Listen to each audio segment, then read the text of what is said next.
তো এখানে এখানে আসতে। আরে সোনা দিদি, হ্যাঁ আমরা এসে গেছি, আমরা এসে গেছি, আমরা এসেই গেলাম, দেখতে পারলে তো? জানো তো, আমাকে তো কিছু নিয়ে আসছিল না, কিছু নিয়ে আসছিল না এই মাটা। হ্যাঁ, এই মাটা নিয়ে আসছিল না, আমি তো জোর করে এসেছি। হ্যাঁ, আমি বলেছি, হ্যাঁ, আমাকে না নিয়ে গেলে আমি অনর্থ করব, সব কিছু ভাঙচুর করে দেবো। হ্যাঁ হ্যাঁ, বলেছি তো।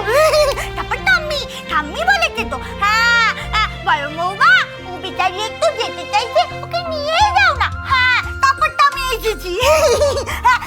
আজকে তোমাকে আমরা বাড়ি নিয়ে যাবো, আজকে বাড়ি নিয়ে যাবো, কত মজা হবে। এই মুখ পুরিটা তো সমানে কেঁদেই যাচ্ছে, তো কেঁদেই যাচ্ছে। আচ্ছা লালন, তুমি তো এখন ভালো হয়ে গেছো, বলো? এখন কেন কি আছে? তাও কাঁদছে। আচ্ছা মিনি, তুমি তো এতক্ষণ এত কথা বললে, এবার একটু আমরা কথা বলি, তুমি একটু চুপ করে বসো। আরে বৌমনি, তুমিও এসেছো? কেন আমি আসতে পারি না এখানে? আমি কি তাই বলেছি বৌমনি? কেন তুমি আসতে পারবে না? তোমরা সবাই মিলে চলে এসেছো। বলছি, দিদা কেমন আছে গো? যা কাণ্ড তুমি বাঁধিয়ে বসেছিলে লালন, দিদা কি করে ভালো থাকতে পারে বলো তো? তবে তুমি এখন ভালো আছো জেনে দিদা এখন একটু ভালো আছে। এই লালন শোন, বাড়ি গিয়ে দু একদিন রেস্ট নিয়ে তুই এখন হাঁটাচলা করতে পারবি তো? হ্যাঁ, একটুখানি দুর্বল আছি, কিন্তু হাঁটাচলা করতে পারবো বড় মামা। তাহলে ঠিক আছে, কালকে গিয়ে একবার দিদার সঙ্গে দেখা করে আসিস। আচ্ছা ঠিক আছে। আর শুধু দেখা করে এলেই হবে না, কিন্তু সামনে তো অনেক কাজ আছে, বলো? আরে তুমি চিন্তা করো না, আর 2-3 দিন দাও, আমি একেবারে ফিট হয়ে যাব। হ্যাঁ, ভালো তো হতেই যাবে। তবে শোনো না, তোমরা এখানে বসো কমলিনী, আমি বরং নিচে গিয়ে ওই ছুটির জন্য যা যা করণীয় সেসব করে রাখি। আচ্ছা ঠিক আছে, তুমিও তো এইমাত্র এলে, একটু বসো না, আমরা একসাথেই যাব, সবাই মিলে গিয়ে তখন নিচে কাজ মিটিয়ে নিও। হ্যাঁ, আর লালন, আরও একজন যে এসেছে তার সঙ্গে তুমি কোনো কথা বলছো না কেন? সত্যি লালন, তুমি অসুস্থ হয়েছো ঠিকই, কিন্তু ফুলঝুরির ওপর দিয়ে যা ঝড়ঝাপটা গেছে না, তুমি কল্পনাও করতে পারবে না, জানো তো? কি করবে বলো বড় মামি, যেমন ছেলে পছন্দ করেছে তেমনই তো হবে না? লালন, এই দেখো, দেখতে পাচ্ছ তো? শাঁখা পড়েছে, সিঁদুর পড়েছে। কি সুন্দর লাগছে আমার ফুলঝুরিকে শাঁখা সিঁদুর পরে। দেখতে পাচ্ছ তো? শোনো না, ও তো একা একা পড়েছে। হ্যাঁ, শাঁখা সিঁদুর একা একা পড়েছে, তো একা একা পড়লে তো হবে না, তুমি তো আর পরিয়ে দাওনি বাপু। তোমাকে পরিয়ে দিতে হবে, বুঝতে পেরেছো তো? ফুলঝুরি, লালন পরিয়ে দেবে তো, বল। আমার মেয়েটাকে সবাই হাবাগোবা বলে ঠিকই, কিন্তু মাঝে মাঝে আমার মিনি ঠিক ঠিক কথাই কিন্তু বলে।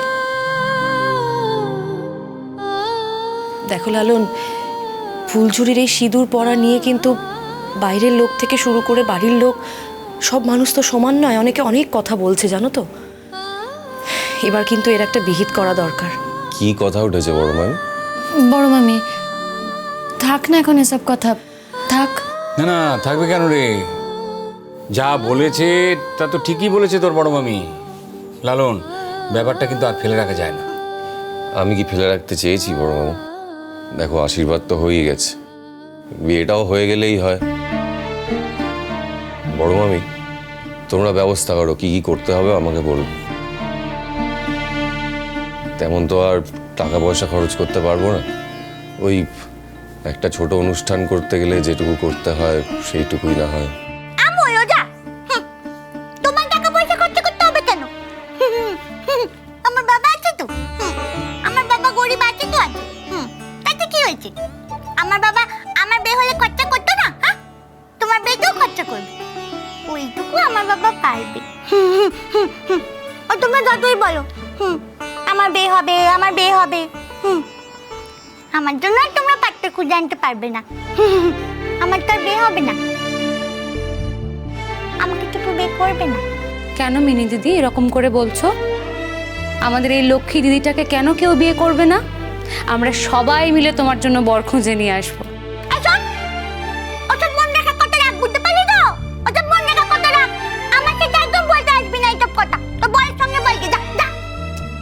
কি হচ্ছে কি মিনিদি? তুমি কিন্তু খুব দুষ্টু হচ্ছ। বেশ করেছি বলেছি। তা এমন নয়া কথা বলছিস কেন বাপু?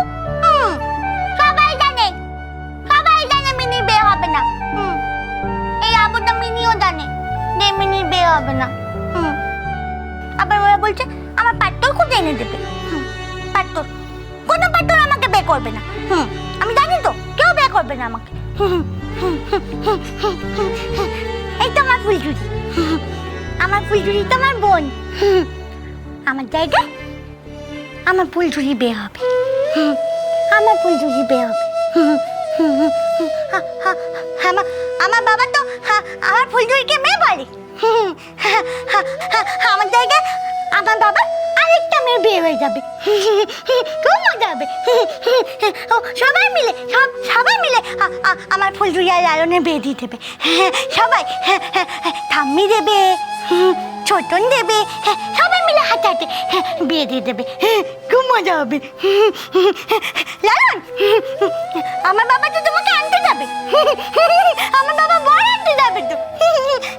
দেখবে লালন,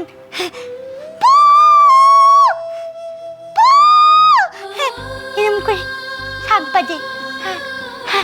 এরম করে বেঁধে শাক বাজবে। খুব মজা হবে। ফুলঝুরি, উলু হবে, উলু।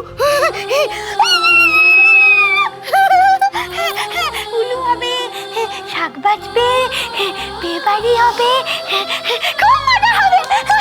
ফুলঝুরি, খুব আনন্দ হবে। বল, খুব মজা হবে, খুব মজা হবে। কথাটা আমার মিনি ভুল কিছু বলেনি। সত্যি তো, আমার মেয়ের বিয়ে দিতেও তো লাগতো। আর ফুলঝুরি তো এখন আমার একটা মেয়ে। আমার মেয়ে যদি বিয়ে হয়ও, তবু আমি ফুলঝুরির বিয়ে দিতে পারবো। হ্যাঁ, সামান্য করেই পারবো, কিন্তু একেবারে পারবো না এমন নয়। এরকম করে কেন বলছো জেঠুমনি?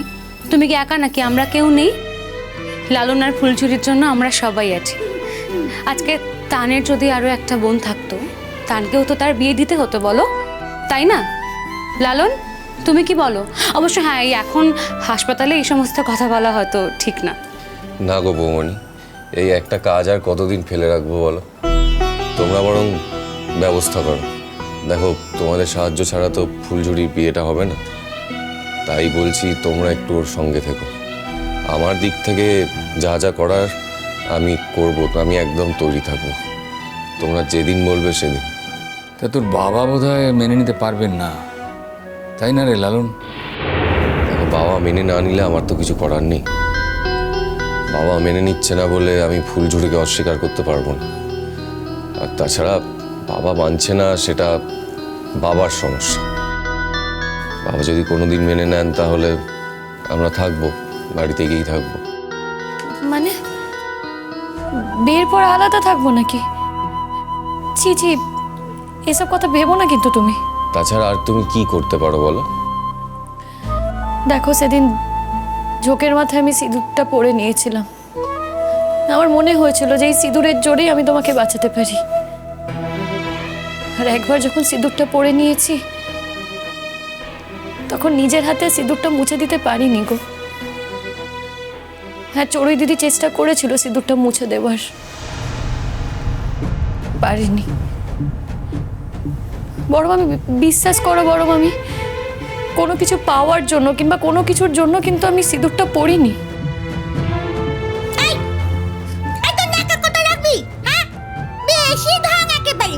কোনো কিছু আশা নিয়ে আমি সিঁদুরটা পরিনি। তো কি জন্য পরেছিলি? কি জন্য পরেছিলি? 3 দিন নাকা হয়ে যাচ্ছে একেবারে। নাকা পিসি একটা। সত্যি ফুলঝুরি, তুই কিন্তু আমার কাছে এবার খুব বকা খাবি, জানিস তো? খুব বকবো তোকে। আশা নেই মানে? আশা করবি না কেন তুই? তোর আশা করাটা কি খুব অন্যায়? তুই লালনকে বিয়ে করতে চাস, লালন তোকে বিয়ে করতে চায়, এর মধ্যে আশা না করার তো কোনো কারণ আমি খুঁজে পাচ্ছি না ফুলঝুরি। আমরা বাড়ি গিয়ে কথা বলি।